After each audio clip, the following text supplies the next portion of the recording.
Hola, buenos días o buenas noches, según corresponda. Yo soy Horacio Pérez y os doy la bienvenida al podcast Investigando la Investigación, el podcast donde hablaremos sobre temáticas muy relevantes dentro del mundo de la investigación, como en qué temas actuales y de impacto se está investigando en todo el mundo, cómo llevan a cabo su investigación los investigadores y cómo es su vida y día a día, qué les motiva a investigar y qué problemas se encuentran y resuelven para poder seguir adelante. Y además nos centraremos no solo en la investigación académica, sino también en la transferencia tecnológica y en cómo se realiza la investigación en las empresas.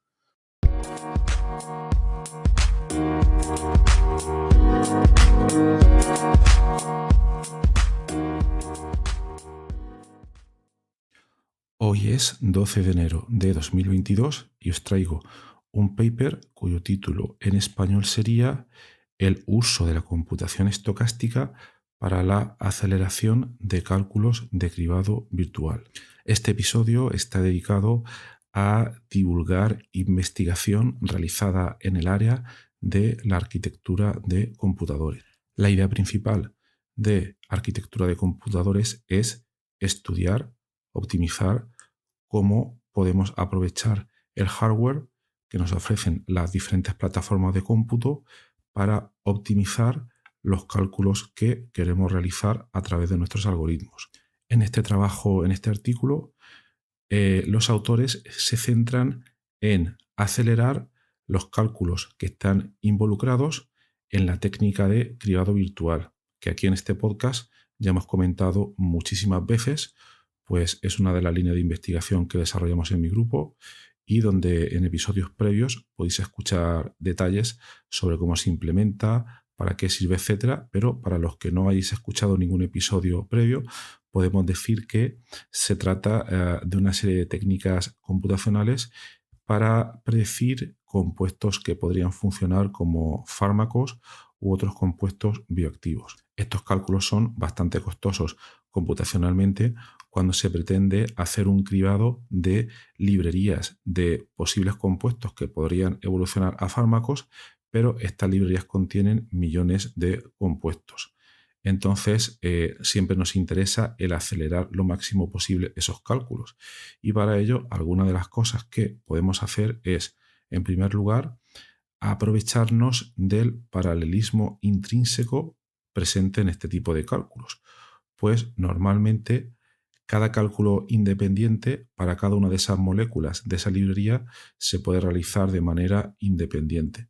Por tanto, se puede explotar el paralelismo disponible en ciertas plataformas de cómputo. Clásicamente, lo que se hace, se accede a un centro de supercomputación con una gran cantidad de nodos, cada nodo a su vez con una gran cantidad de cores, y se paraleliza, se dividen todos esos cálculos de maneras que no son triviales, pero que tampoco son demasiado complejas, y ahí se realizan los cálculos. O también podemos aprovecharnos del uso y explotación de aceleradoras, tales como puedan ser las GPU, procesadores gráficos, que también hemos comentado en algún episodio previo. Y bueno, la implementación hardware se haría de diversas maneras, pero ahí lo que queremos hacer es explotar de manera independiente o realizar, mejor dicho, cada uno de esos cálculos involucrados que el algoritmo nos permite paralelizar de manera masiva y sin mucho problema. Bien, esto siempre se ha realizado utilizando plataformas de cómputo determinista. ¿Qué quiere decir? Que en cada uno de los pasos de la implementación del algoritmo en nuestro procesador, el cálculo se realiza de la manera más exacta posible. Y ello lo que conlleva es un rendimiento determinado. Ningún grupo de investigación normalmente se cuestiona el poder utilizar otras plataformas de cómputo, además de las consabidas GPUs o de los supercomputadores, donde se da por hecho que las únicas plataformas de cómputo posibles son las que utilizan computación determinista. Entonces nadie se plantea normalmente salir de aquí. Pero nos equivocamos. Hay gente que sí que se plantea salir de aquí. Entonces, en el paper que os traigo hoy, es un paper súper interesante publicado por el grupo del profesor Josep Rosselló, de la Universidad de las Islas Baleares. Es un trabajo súper interesante, además publicado en la revista Electronics de la editorial MDPI. Aquí un pequeño énfasis, una pequeña nota. Estas revistas a mí no les veo ningún problema en publicar en ellas. El único problema que veo es que tienes que disponer de fondos para poder pagar los costes de publicación. Hay ciertas leyendas, ciertas cosas que se comentan en los pasillos sobre que la ANECA, la entidad acreditadora, te pone ciertos problemas cuando tú envías tu currículum para que te validen a diferentes niveles de tu carrera investigadora y de profesor, y se supone que los artículos presentes en revistas MDPI están muy mal vistos por estas agencias evaluadoras. Entonces, yo tengo mis dudas sobre esto, no veo por qué debe haber problema. Yo he evaluado para revistas MDPI y el proceso ha sido bastante riguroso, y también me han revisado artículos en revistas MDPI y no he visto ninguna cosa rara. Entonces, si entre el público oyente hay alguien de la ANECA y puede comentar algo, se lo agradecería enormemente, tanto yo como el resto de la audiencia, e incluso podría invitar a hacer un próximo episodio sobre este tema. Pero bueno, por no dispersarnos. Este paper que comentaba es bastante interesante y voy a empezar un poco por el final. Consiguen acelerar en cuestión de 2 o 3 órdenes de magnitud un tipo de cálculos determinados de cribado virtual. Consiguen una gran aceleración, además de mantener la precisión de otros métodos de la literatura con los que se están comparando. De hecho, si vamos a la parte de conclusiones del paper, la frase exacta sería, en español: comparados con el estado del arte, el modelo propuesto muestra un incremento de un factor de 44.000 en términos de velocidad de proceso y una mejora del 2% en términos de precisión global, lo cual está bastante bien. Ahora vamos a tratar de resumir un poco cómo lo han hecho. En primer lugar, respecto a la técnica de cribado virtual, utilizan una técnica dentro de todas las que tenemos en cribado virtual y que, como os he comentado antes, esto está comentado en episodios previos del podcast. Utilizan una técnica de cribado virtual basada en los ligandos, cuya idea principal es: para cada compuesto de una librería gigante o enorme que quieren predecir si tiene potencial para evolucionar a fármaco, lo comparan frente a otros de una librería que se sabe que sí que tienen esas propiedades. Y el objetivo es calcular ciertas métricas de similaridad para ver si esos compuestos, esa librería que tiene millones de compuestos, alguno de ellos tiene alta similaridad respecto a los que ya se conocen. Entonces, para realizar el proceso, codifican cada uno de los compuestos químicos siguiendo una estrategia basada en descriptores que tienen en cuenta, por decirlo pronto, la distribución de carga que puede tener la molécula y ciertas otras propiedades. Y luego entrenan unos sistemas basados en redes neuronales, los entrenan con datos ya conocidos para las diferentes proteínas diana, y una vez que esas redes neuronales están entrenadas con esos datos conocidos, le pasan las nuevas moléculas y la red neuronal calculará de manera rápida si cada uno de esos nuevos compuestos tiene potencial para ser fármaco o no. En su paper testean la aproximación que han hecho, no solo en términos de velocidad, sino en términos de precisión, con otras que se conocen ya en la literatura, y ven que el rendimiento es similar y en algunos casos superior. Uno de esos métodos, por cierto, es nuestro, lo hemos desarrollado en una publicación previa, es un método que se llama OptiFarm, y es por ello que me llegó este paper tan interesante, porque tengo alertas de papers en los buscadores. Entonces sigo ciertos temas, sigo ciertas palabras clave, y bueno, Google Scholar a veces te va avisando cuando alguien cita tus publicaciones. Entonces me llegó una notificación a esta publicación nuestra de OptiFarm, y inmediatamente el título me llamó la atención, empecé a indagar, me leí entera la publicación y me resultó súper interesante, por ello os estoy resumiendo ahora mismo este paper. Entonces, por resumir, no pasa nada. Estos autores nos ganan en términos de velocidad y también en términos de precisión. No pasa nada. Únicamente añadiríamos nosotros aquí que el cálculo que realizamos nosotros es diferente, pues en nuestra situación nosotros, al comparar esa similaridad, nosotros predecimos el alineamiento y la estructura tridimensional que tendría la superposición de moléculas, mientras que en este método solo te dice si van a ser parecidas o no siguiendo ciertas métricas. Pero no importa, porque al final lo importante del método es que te diga la capacidad de las moléculas nuevas, si pueden parecerse a las activas o no. Entonces, y por ser prácticos, si no te interesa, o mejor dicho, si te interesa conocer la similaridad tridimensional de ese alineamiento, podrías utilizar nuestro método, pero si ese dato no te es necesario, pues puedes utilizar este método que nosotros te recomendamos encarecidamente porque tiene muy buena pinta. Entonces ya vamos un poco más de lleno al trabajo tan interesante de estos autores, del grupo de Josep Rosselló. Lo que ellos hacen a la hora de calcular, bueno, como hemos comentado, el esquema es el diseño de esa red neuronal y luego aquí hay dos cosas nuevas que me parecen muy interesantes. La primera de ellas es que se salen del concepto de computación determinista, que como comentaba antes, es el que nosotros usamos normalmente y que damos por hecho y que no pensamos que puedan utilizar otras maneras de computar. Entonces, en la computación estocástica, que es la que utilizan ellos, hay una pérdida de precisión en los cálculos que se realizan porque se aprovecha esa pérdida de precisión para al final poder hacer los cálculos de manera muchísimo más rápida y aceptando que esa pérdida de precisión no nos va a afectar de manera drástica.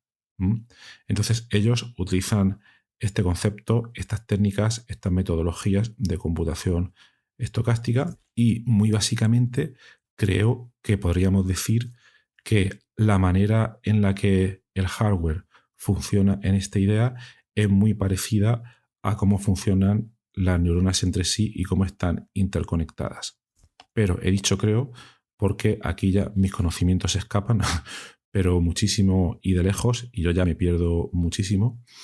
Y entonces lo que se me ocurrió era, para entenderlo mucho mejor y porque pienso que a gran parte de la audiencia le pueden interesar estas técnicas, lo que hice fue contactar al autor de correspondencia de este paper, al profesor Josep Rosselló, y le pregunté si amablemente le podía hacer una serie de preguntas clave sobre cómo está realizada la implementación hardware para poder entenderlo, tanto yo como la audiencia.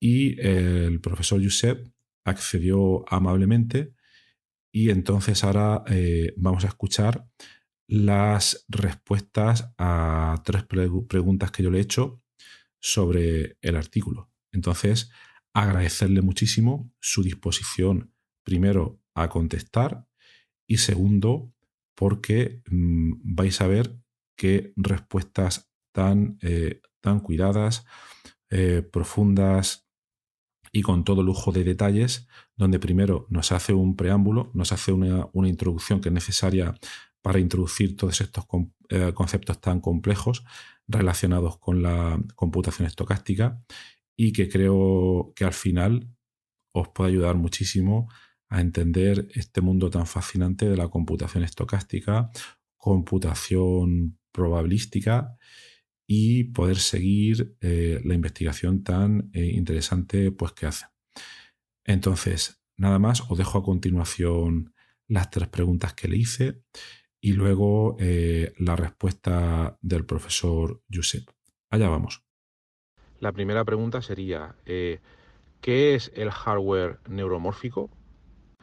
La segunda pregunta sería, ¿nos puedes explicar brevemente lo que es una FPGA o un FPGA? No sé cómo se denomina. y por qué en la implementación que vosotros habéis hecho no hace falta recursos de memoria, como se comenta en el paper. Y tercera y última pregunta, esta sé que es complicada. Todos sabemos más o menos cómo es una red neuronal.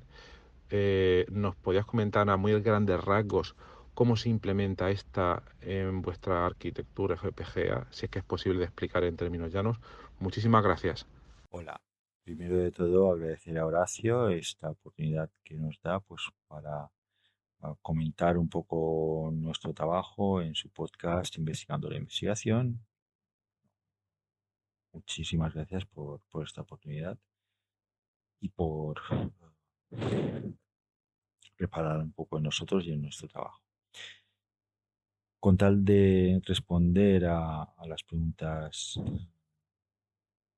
de Horacio, primero me gustaría hacer un pequeño preámbulo para encuadrar un poco el tema y me sea un poco más ágil el poder contestar a las preguntas. Me remontaría primero al investigador húngaro von Neumann, que en los años 40 pues, propuso el modelo de computación determinista, gente hasta la actualidad, en ese modelo de procesador von Neumann, donde tendríamos separado por una parte la memoria y por otra parte las unidades de proceso. Memoria en donde tendríamos conjunto de instrucciones a ejecutar, además de los datos que se han de operar y los datos que se obtienen de las operaciones de esa CPU, y un trasiego de datos entre bloque de computación y bloque de memoria, ¿no? Que digamos ese esquema von Neumann que llega hasta la actualidad prácticamente. Y que bueno, que de alguna forma mmm, ese, ese trasiego de datos entre bloque de procesamiento y memoria pues ralentiza o hace que el procesamiento sea relativamente no lo rápido y lo eficiente desde el punto de vista energético que pudiera ser en función de la capacidad de la tecnología actual. Por esa razón, actualmente se intenta ir a un modelo que se llama In-Memory Computing, en donde de alguna forma memoria y bloque de computación están integrados de forma solidaria y completamente compasados y distribuidos, también una naturaleza puramente distribuida, de forma que se minimice los posibles data paths entre memoria, bloque de memoria, bloque de computación, ¿no? Y estaría ese in-memory computing. Bueno, si bien propuso el modelo de computación el señor von Neumann en los años 40, ese modelo de computación determinista, en los años 50 propuso otro, pero este probabilístico o aproximado, y que fue posteriormente desarrollado por Gaines del Standard Telecommunication Laboratories del Reino Unido durante los años 60, mostrando toda una serie de bloques digitales básicos que son capaces de realizar operaciones relativamente complejas. La idea de la computación probabilística consiste en cambiar radicalmente lo que es la codificación de la información. Si bien en el modelo determinista la información está codificada de una forma muy compacta, por ejemplo en complemento a 2 con 30 bits podemos definir un número, un conjunto de números distintos del orden de 1000 millones, más o menos, un poquito más. Con la computación probabilística con 30 bits podríamos definir un número entre 0 y 30, para entender, ¿no? Vendría a ser la codificación que utilizaría el prisionero para contar los días dentro de su celda, donde tendría esas 30 casillas y puede elegir poner poner o no poner una unidad, en este caso cada bit puesto a 1 indica una unidad a agregar a mi cantidad. Por lo tanto, pasaríamos de la forma más eficiente de codificar la información, que es el sistema binario que se utiliza en el modelo determinista, a la forma menos eficiente, que sería esa computación probabilística. De hecho, se cogería un bit, una señal de un solo bit, y la información la podríamos codificar, por ejemplo, en la fluctuación, de forma que a lo largo del tiempo esa señal va fluctuando de 1 a 0 de forma aleatoria y con una determinada frecuencia. Podríamos codificar un número dentro de ese bit en cuál es esa frecuencia o esa probabilidad de poner de puesta 1 y también en cuál es la coherencia o la correlación entre una señal estocástica y una segunda, entre un par de señales estocásticas, de si están oscilando con algún tipo de fase o no, o con algún tipo de coherencia o no. Si las entendemos como variables aleatorias, ahí tendríamos en juego, por una parte, las probabilidades de activación y por otra, la, la, la covarianza entre esas dos. La pega de esta computación probabilística es que el resultado no es exacto, es decir, para entendernos, 2 más 2 no van a ser 4, van a ser 4,1, van a ser 1,8 y además cada vez que hagas la misma operación te vas a dar un resultado distinto. Entonces, de alguna forma, dentro de esos dos paradigmas, el asociado al modelo probabilístico, pues simplemente quedó en el olvido de los años 60. Alguna calculadora analógica estocástica se realizó, pero evidentemente no con mucho éxito, que eso de hacer una operación y que no te dé el valor exacto, pues no entraba dentro de las necesidades de la época. Y eso, esa caída en el olvido fue durante un periodo de prácticamente unos 50 años, hasta que hace unos 10 años se volvió a activar el interés por la computación estocástica. Interés en la computación estocástica, puesto que con un número reducido de transistores yo puedo hacer operaciones relativamente complejas con esa codificación tan básica. Para entendernos, con 6 transistores yo puedo hacer un multiplicador, ¿no? Y eso es un consumo en términos de o una utilización de recursos en términos de consumo energético y de área que serían ínfimos si lo comparamos con la realización de una multiplicación utilizando un esquema más clásico determinista. Entonces, gracias a esa gran capacidad de compactación, podemos tener un sistema con gran paralelismo.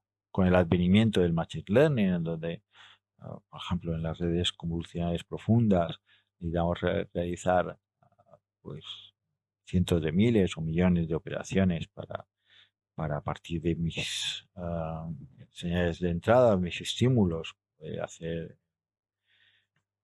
reconocimiento, ¿no? Reconocimiento facial, reconocimiento de escritura o reconocimiento de voz. Ahí se necesita una gran cantidad de operaciones intermedias para llegar al resultado final. Y se ha visto que el hecho de tener una baja precisión en las operaciones intermedias no necesariamente me va a implicar una mala precisión en la salida global. Y esto entronca bastante con lo que se piensa que podría ser el funcionamiento neuronal, que además en cada par de neuronas tendríamos una comunicación entre ellas similar a la codificación estocástica que se utiliza en Stochastic Computing, ¿no? Que sería la comunicación a través de potenciales de acción, que además también hay una naturaleza probabilística en lo que sería la propagación del potencial de acción entre una neurona y otra, que está bastante estudiado. Y por tanto, en la medida en que pensamos que el funcionamiento de las redes neuronales biológicas reales pues se asemeja bastante a la utilización de ese tipo de codificación tan básico,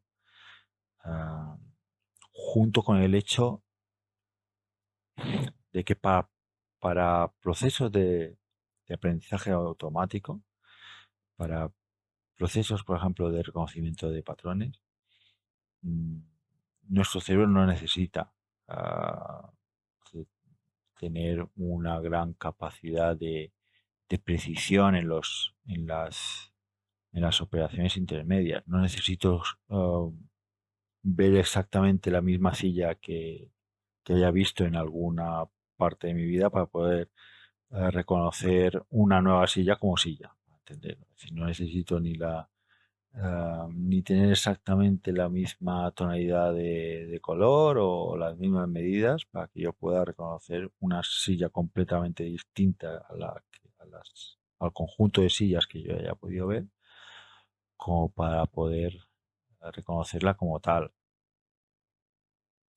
Dice una silla, dice una mesa, ¿no? Es decir, ahí parece que hay una forma de computar, desde luego, tanto difusa en el proceso,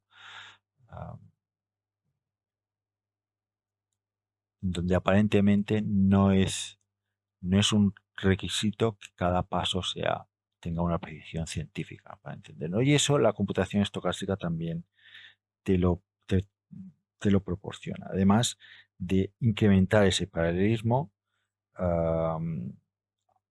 ser capaces de poder comprimir una gran cantidad de operaciones complejas en un área relativamente reducida, y eso entronca bastante en lo que serían las redes neuronales profundas, en donde puedo tener de cientos o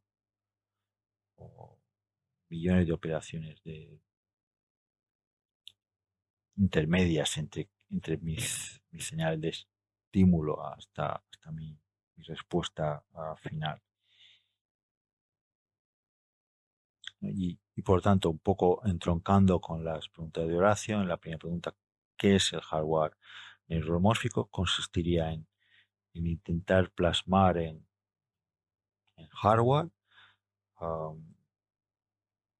circuiterías que se asemejen de alguna forma a lo que pensamos que es el funcionamiento neuronal o el funcionamiento biológico neuronal. Ahí estaría incluido, por ejemplo, la tercera generación de redes neuronales, que serían las redes neuronales pulsantes o las redes neuronales las Spiking Neural Networks, donde cada circuitería de cada circuito que emula una neurona lo que intenta es intentar replicar exactamente el proceso de generación y propagación de los potenciales de acción.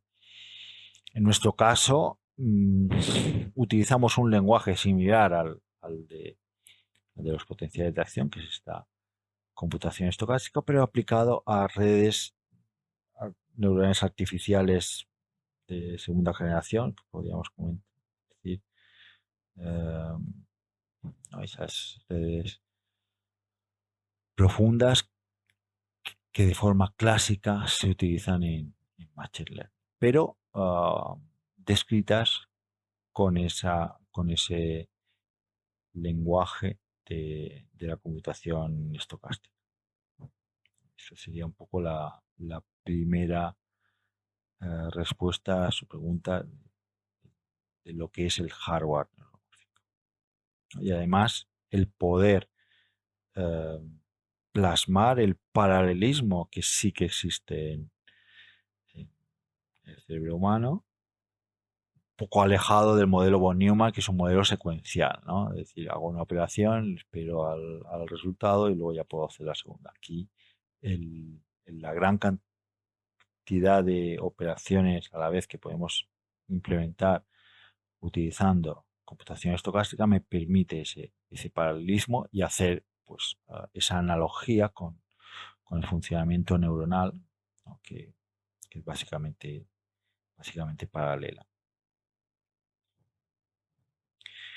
En relación a la segunda pregunta sobre qué es una FPGA y qué implica utilizar bajos recursos de memoria en nuestra solución, pues también un pequeño preámbulo antes de irme a las FPGAs. Imaginemos que tenemos una idea de procesamiento, quiero hacer un determinado proceso. Mi señal de entrada, pues para hacer una computación de Machine Learning o lo que sea. Para plasmar eso en algún tipo de hardware, pues tengo básicamente dos opciones. Una, desarrollar el algoritmo, describirlo con algún lenguaje de programación al uso, como es el Python, el R, MATLAB, que sea, y luego volcarlo en un microprocesador. Aquí tendríamos el modelo von Neumann. Ya tendría mi idea de proceso puesta en marcha. Eso sería, digamos, la línea estándar. Pero hay otra forma, la forma en la cual esa idea de computación la voy a desgranar en bloques básicos que hagan cada uno una operación determinada y que entre ellos se comuniquen de forma paralela. Eso lo puedo posteriormente intentar implementar en lo que se llama un ASIC, un circuito específico para implementar ese conjunto de. La diferencia con el uso del microprocesador es que el microprocesador, el conjunto de puertas básicas y de transistores, eso ya está fijo, eso no lo puedo cambiar. Lo que cambio es la memoria, lo que cambio son las instrucciones que hay en la memoria para hacer una aplicación distinta o la aplicación que yo quiera. Y es un cambio de software. Estoy volcando software distinto a un hardware ya fijo. Eso es el procesador. En el caso del ASIC, en el caso del circuito específico, yo quiero implementar un conjunto de puertas básicas y plasmarlas en un chip. Eso lo puedo realizar pues utilizando lo que se denominan lenguajes de descripción de hardware, que tienen un mecanismo de funcionamiento un tanto distinto a los algorítmicos como Python o C, ¿no? Que son puramente secuenciales. Estos lenguajes de descripción de hardware son concurrentes, pues, para plasmar de alguna forma el hecho de que voy a tener distintos bloques que van a hacer una operación concreta de forma independiente entre ellos, con lo cual yo necesito el bloque A o el bloque B no necesita que el bloque A acabe su operación pues para hacer la suya, para entendernos. Entonces se utiliza ese tipo de lenguaje de descripción de hardware. Dos muy conocidos como es el VHDL y el Verilog. En el caso de nuestro trabajo lo hemos desarrollado íntegramente en VHDL. A partir de ese código VHDL, donde he puesto de forma instruccional esos descritos bloques, pues que están implementando, pues en nuestro caso, pues implementan neuronas e implementan redes neuronales que se combinan pues eso, con bloques que se van conectando entre ellos. Y eso se realiza no de forma visual, no de forma esquemática, sino directamente con una codificación instruccional que es el código VHDL. Luego, a partir de ese código, que es estándar, pues se utilizan sintetizadores de ese código a puertas básicas, ya sea en este caso la implementación de un ASIC. Luego necesitaría tocar en la puerta de alguna empresa fabricante de chips, pagar lo que me pidieran, es caro, sí, de 15.000 euros por implementación o para arriba, ¿no? Y sobre todo si es una entidad privada, pues más caro. En este caso, como entidad pública sin ánimo de lucro, se pueden obtener costes relativamente bajos, pero bueno, están por ahí. 10, 15.000 euros por chip que quieras fabricar. Alternativamente, yo puedo coger mi VHDL y sintetizarlo en otro tipo de chips que se llaman las FPGA. Las FPGA, para entendernos, son un conjunto de matrices de puertas básicas que yo puedo, digamos, activar o desactivar a voluntad. Son circuiterías genéricas, es decir, ya están pensadas para poder albergar cualquier tipo de circuitería digital, y lo único que se necesita es un sintetizador que interprete tu código VHDL y lo vuelque sobre la FPGA. El sintetizador te lo proporcionará el propio fabricante de la FPGA, en este caso el fabricante es Intel, y el software que utilizamos es el Quartus 2, software de interpretación e implementación de ese. Para darnos una idea, una FPGA gama baja, media, pues de los 10, 100 euros. Al cual estamos hablando de cantidades muy inferiores al no tener que implementar un ASIC. Para el trabajo en cuestión de la implementación del sistema de virtual screening, utilizando computación estocástica, se utilizó una FPGA de gama alta, una ARIA 10, que está embebida en una placa, una PCB PCI Express, una PROC 10A del fabricante Guidel, y que el coste es del orden de 5.000 euros en la placa.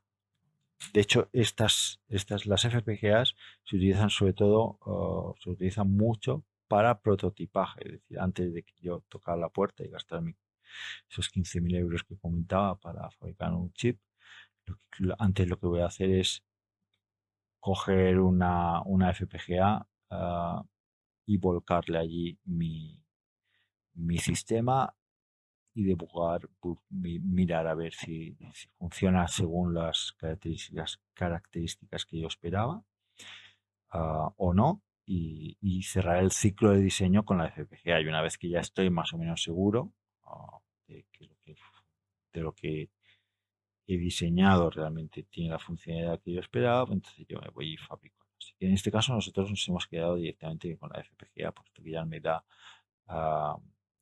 ya me está proporcionando características de muy alta velocidad, muy superiores a las que yo podría conseguir utilizando la misma algoritmia, pero con un microprocesador, que es un poco lo que se comenta en el artículo, ¿no? Para darnos una idea, en el artículo de lo que trata es de coger un par de compuestos químicos, los cuales los describo con un conjunto de descriptores. Esos descriptores son las entradas a mi red neuronal, que ha de discriminar si ese par de compuestos comparten o no comparten actividades biológicas similares, ¿no? Con lo cual yo puedo tener allá que uno de los dos compuestos sea un fármaco conocido, y el segundo compuesto con el cual lo comparo es puesto cualquier incógnita, ¿no? Un compuesto de una base de datos, y yo quiero saber si dentro de esa base de datos cuáles son los compuestos que comparten actividad biológica con ese fármaco de referencia. Entonces, para hacernos una idea, con nuestra FPGA podemos hacer del orden entre el medio millón y el millón de comparaciones por segundo, ¿no? Mientras que las opciones que encontramos en la literatura y que implementa y que tienen una complejidad similar y que tienen una precisión final similar, pues obtienen velocidades del orden de decenas de comparaciones por segundo. Con lo cual, ya con la propia FPGA de alta gama, la RIA 10, ya tenemos velocidades muy, muy, muy competitivas. En cuanto a la pregunta de de a qué nos referimos con bajos recursos de memoria, pues básicamente, además de esa matriz de puertas lógicas que yo puedo activar o desactivar, que me vienen en las FPGAs, FPGAs actuales, sobre todo las de gamas altas, las últimas, además me vienen con una serie de bloques adicionales, ya sean multiplicadores binarios, incluso ah, algún core, alguna CPU incrustada que pueda, que pueda utilizar, pues, para hacer algún tipo de cálculo auxiliar, y bloques de memoria. Bloques de memoria RAM que me servirá para, pues si quisiese implementar un procesador tipo von Neumann, pues lo podría hacer perfectamente utilizando la parte de matriz de puertas, pues para hacer la CPU, y luego el bloque de memoria de la FPGA, pues para insertar datos e instrucciones, ¿no? En nuestro caso, utilizamos lo que es la parte del matricial de las puertas, lo que se llaman las lookup tables. Esas puertas se combinan en lo que se conoce como una lookup table, ¿no? Que es que yo puedo ahí definir una tabla de verdad para una tabla de verdad cualquiera, a partir, pues, de un conjunto de entradas, que suelen ser de 4 y 8 entradas. Y luego esa lookup table suele tener además algún tipo de elemento de registro o elemento de memoria interna. Pues solamente utilizando esos elementos de registro de memoria interno de cada LUT, pues puedo implementar esa red neuronal. Es decir, no necesito utilizar una memoria auxiliar, ya sea dentro de la FPGA o ya sea exterior, para, digamos, poder hacer el proceso. Sí que necesito una memoria exterior en donde tenga yo mi base de datos a procesar, a hacer el screening, pero en lo que es el sistema de la red, no necesito tener ningún tipo de comunicación con ninguna memoria auxiliar, digamos, para coger un conjunto de pesos, para entender los pesos asociados a la sinapsis de cada neurona, volcar ningún tipo de pesos, porque el esquema de la red es puramente paralelo. Con lo cual, cada registro en el cual tenemos un determinado peso para una conexión de entrada de una neurona, está fijo y está, digamos, insertado en la propia neurona. Queda un poco el esquema que comentaba al principio de ese in-memory computing, en donde no vamos a tener un acceso permanente a memoria exterior o bloque de memoria que me vaya proporcionando un poco pues los valores auxiliares, en este caso para mi red de pesos, para poder hacer todo el proceso. Recuerdo que estamos hablando de centenares de miles de operaciones que se tienen que realizar a partir de la información de entrada, que sería ese procesamiento de nuestra red. Y bueno, y en relación a la última pregunta sobre cómo se implementa una red en hardware, pues básicamente es así como he comentado, ¿no? Primero describiendo esa idea en cuanto a bloques digitales básicos, y eso se escribe con VHDL, sintetizándolo con un programa especial, en este caso el que te proporciona el fabricante de la FPGA que vas a utilizar, que interpreta ese código que tú has escrito, te lo interpreta en términos de puertas básicas, y esas puertas son las que se configuran en la FPGA. Vamos a hablar que las FPGA no se programan, sino que se configuran, porque yo configuro el hardware, mientras que en el microprocesador se programaría en el sentido de que yo voy a cambiar el contenido de la memoria para hacer el algoritmo.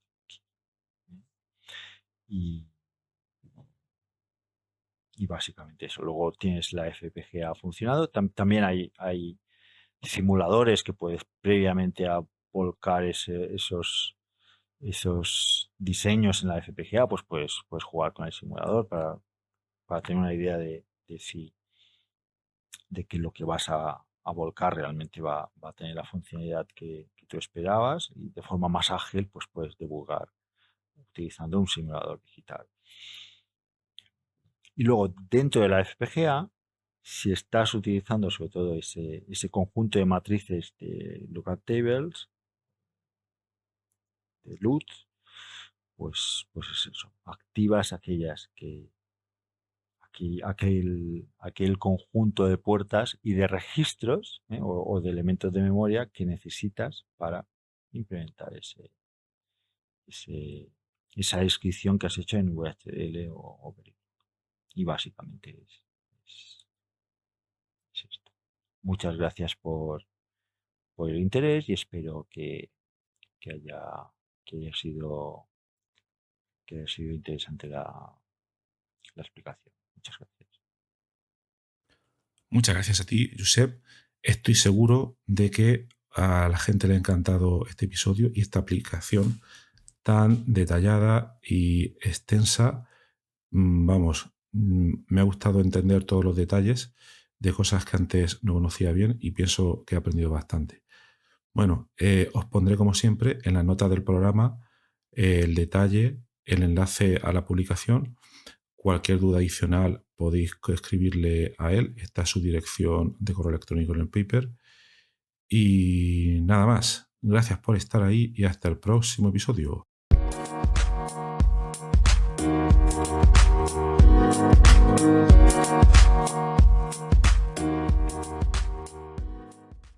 Gracias por estar ahí y por escuchar este podcast.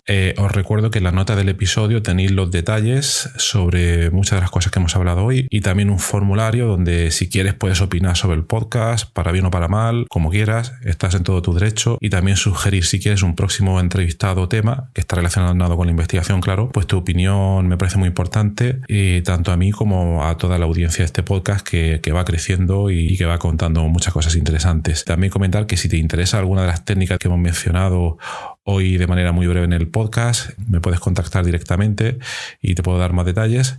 Y por último, si te ha gustado, te agradecería muchísimo que lo recomendases a quien veas que le puede interesar, y difundirlo por las redes sociales o donde sea. Y nada, y si estás en Apple Podcast, pues ponernos ahí 5 estrellas o 4, como quieras. Siempre viene bien. Muchas gracias. Hasta luego.